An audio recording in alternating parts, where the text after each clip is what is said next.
may yara rizqa min Allah Ta'ala wa min al-qasbi fahuwa musyrik. Barang siapa yang menganggap rezeki itu dari Allah dan dari usaha, maka itu orang musyrik. Bujur ay rezeki Tuhan memberi. Mau kada buka toko, di mana datang duit? Nah, modelnya kayak itu. Bujur ay nang menyihatakan tu Allah. Mau kada berobat, kada bakal sigar. Jadi seolah-olah yang memberi bekas tu dua, Allah dan sebab. Nah itu musyrik kita. Musyrik itu menyekutukan Allah.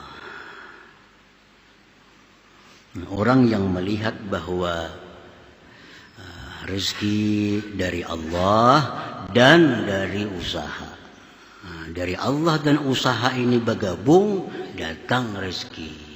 Kita buka toko, nah, Allah menakdirkan dapat rezeki, lalu dapat rezeki. Ini seolah-olah kalau takdir semacam aja, mungkin begadang di rumah kada dapat rezeki. Kalau buka toko, kada ada takdir, kada dapat rezeki juga. Dapat rezeki kalau bergabung dua, takdir dan usaha. Nah ini musyrik ternyata, menyekutukan Allah Ta'ala.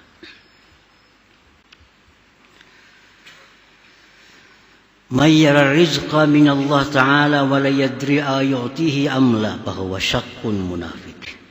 Orang yang mengetikadkan bahwa rezeki itu dari Allah, bujur, aku yakin 100% rezeki dari Allah.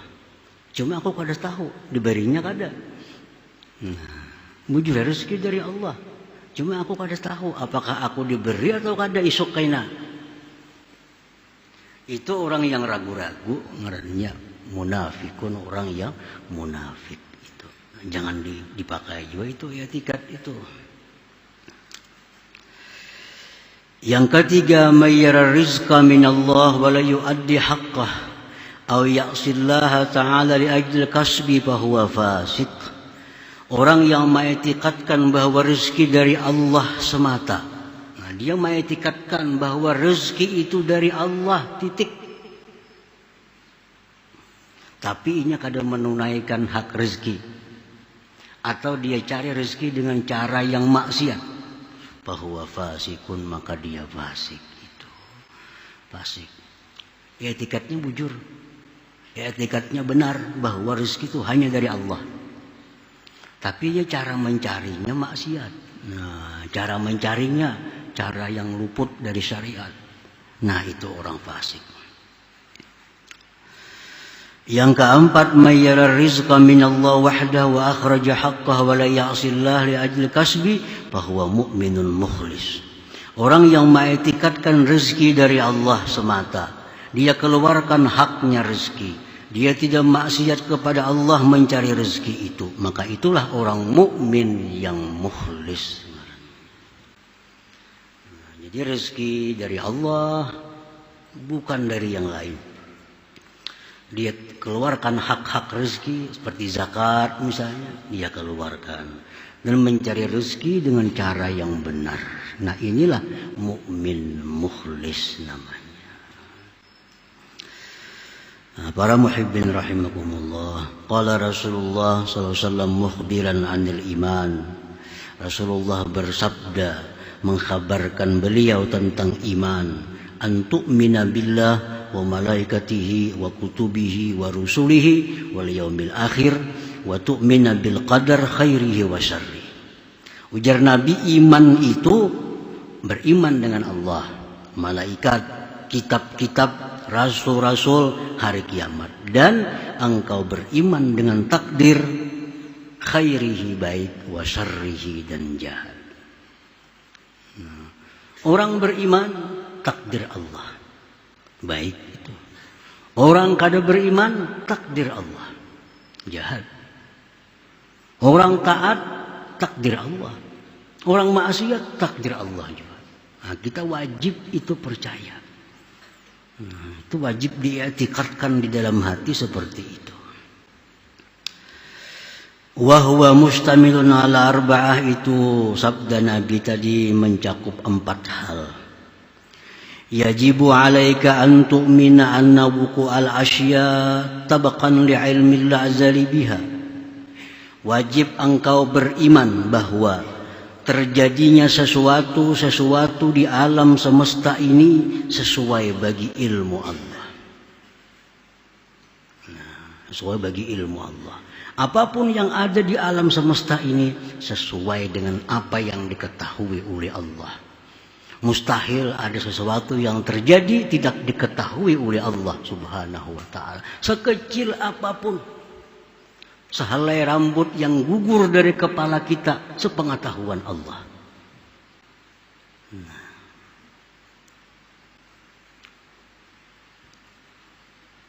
Yang kedua, yajibu alaika an tu'mina annahu ta'ala khalaqa af'alal ibad kullaha min khairin wa syarr wa imanin wa kufrin. Engkau beriman bahwa Allah Ta'ala menciptakan perbuatan hamba seluruhnya, dari kebaikan atau kejahatan, iman dan kafir. Apapun perbuatan hamba itu adalah ciptaan Allah Subhanahu wa ta'ala. Wallahu khalaqakum wa ma ta'malun. Al-Quran mengatakan, apapun yang kamu lakukan itu adalah ciptaan dari Allah Subhanahu wa ta'ala. Yang ketiga, yajibu alaika an tu'mina anna ma qaddarahu Allah fi azalih la budda min wuqu'ihi wa ma la yuqaddiruhu yastahilu wuqu'uhu. Yang ketiga dan yang keempat, wajib engkau beriman bahwa sesuatu yang ditakdirkan Allah pada masa azali pasti akan terjadi. Sesuatu yang tidak ditakdirkan Allah mustahil terjadi. Itu wajib kita i'tikadkan. Nah, kalau usaha kadang memberi bekas, apa gunanya Tuhan menyuruh berusaha? Usaha kadang mendatangkan duit. Usaha kadang mendatangkan kesembuhan.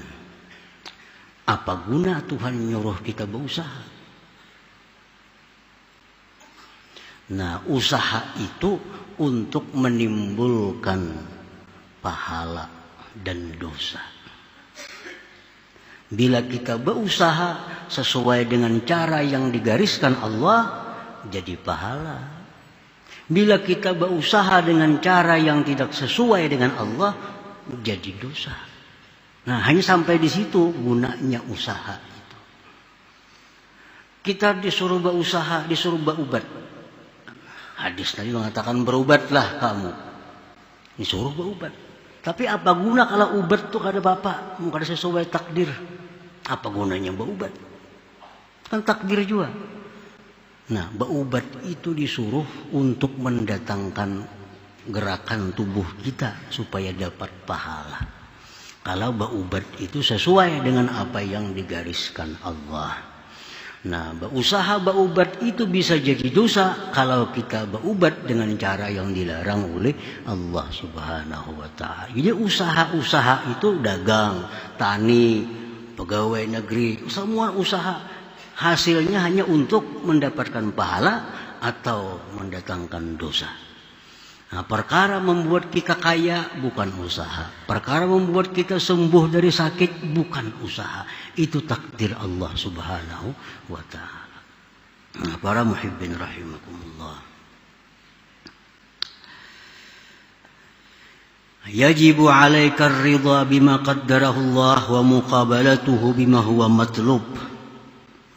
Wajib atas engkau ridha dengan apa yang sudah ditakdirkan oleh Allah. Nah, wajib kita ridha. Dan membetulinya, menyikapinya dengan sesuatu yang dituntut oleh Allah Subhanahu wa ta'ala. Ridha dengan sakit bukan berarti kita kada boleh berobat. Ridha dengan kesusahan bukan berarti kita kada boleh mencari kelapangan. Nah, jadi kita wajib ridha dengan apa yang terjadi, yang ditakdirkan oleh Allah. Dan kita wajib menyikapi takdir itu dengan sesuatu yang dituntut oleh Allah. Contohnya, kita ditakdirkan Allah dapat nikmat. Dapat nikmat. Ya.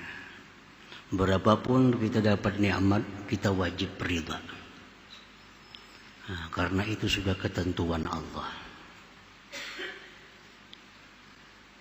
Nah, nikmat yang diberikan Allah itu kita wajib ridha dan wajib kita menyikapinya dengan syukur kepada Allah Subhanahu wa ta'ala. Nah, syukur ini sikap kita terhadap takdir itu.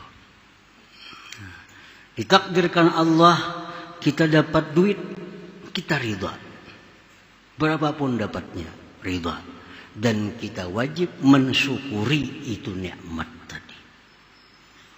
Hari ini mestinya berharap-harap dapat 1 juta, sekalinya dapat 100.000. Wajib ridha. Ya kalau ridha ada apa-apa juga, bertambah lah. Dosanya maka ada.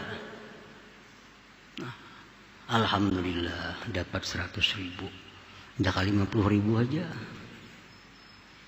Udah kaprai lalu. Nah, jadi nikmat itu takdir Allah hari ini dapat nikmat, sikapi dengan syukur. Seapapun nikmat yang datang kepada kita dari Allah Subhanahu wa ta'ala. Nah, yang kedua, kita ditakdirkan oleh Allah mendapat bala. Baik bala pada diri, harta, keluarga. Dapat bala. Kita wajib ridha. Jangan cari kambing hitam. Ini gara-gara si Anupang nih, ini nangka ini. Nah, jangan lagi nih tuh. Kalau sudah mengaji ini nih. Ini wajib ridha. Kita dapat suatu bala, kita wajib ridha dan menyikapi bala itu dengan sabar. Dengan sabar. Arti sabar itu apa? Mengadukan hal kepada Allah Subhanahu wa ta'ala. Kita dapat bala, kaduakan lawan Tuhan. Nabi Yaqub alaihissalam, innama ashku bathi wa huzni ilallah. Aku hanya melaporkan duka cita kesedihanku itu kepada Allah Subhanahu wa ta'ala. Bukan berarti kita kada boleh ke dokter melaporkan penyakit. Bukan berarti kita kada boleh lapor ke polisi bila kita kehilangan. Bukan itu artinya. Cuma yang pertama kita lapori itu Allah Subhanahu wa ta'ala. Sesudah kita lapor kepada Allah, kita tunggu petunjuk Allah. Kemana selanjutnya? Nah, kemana selanjutnya? Ya Allah, hamba susah. Hamba kada berduit. Hamba lapar. Lapor lawan Tuhan. Nah, kita hanya tunggu kemana Allah memberi arahan. Oh, datangi rumah si Anu, di sana ada makanan. Datangi jangan sana lagi. Kepada aku lapar, nadakan nasi, ada apa-apa lagi. Nah, sudah lapor lawan Allah. Yang pertama dilapuri itu Allah. Sakit ya Allah, hamba sakit ya Allah. Nah, tunggu lagi ilham dari Allah. Kemana kita mencari obatnya? Ke sana ke sini. Jadi bala itu takdir Allah dan kita wajib ridha. Dan sikapilah dengan sabar. Yang ketiga, takdir Allah taat. Taat. Kita hari ini bisa sembahyang, takdir Allah. Kita hari ini bisa nuntut ilmu, takdir Allah. Kita hari ini bisa baca Quran, takdir Allah.